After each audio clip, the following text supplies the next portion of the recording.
Let's turn now to Yemen, where heavier than usual rains throughout 2020, including monthly flash floods since March, have affected at least 16 of the country's 22 governorates.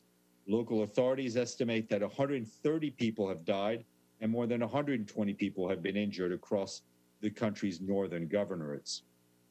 The floods have led to the repeated displacements of people, with about 29,000 already displaced in the impacted areas. Humanitarian organizations are assessing the situation and mobilizing emergency assistance, including relief items for flood-affected families, movement restrictions due to COVID-19, and limited non-food supplies are challenging the humanitarian response.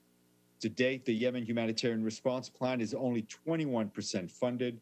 Donors are urged to pay all outstanding pledges immediately and to consider increasing their support.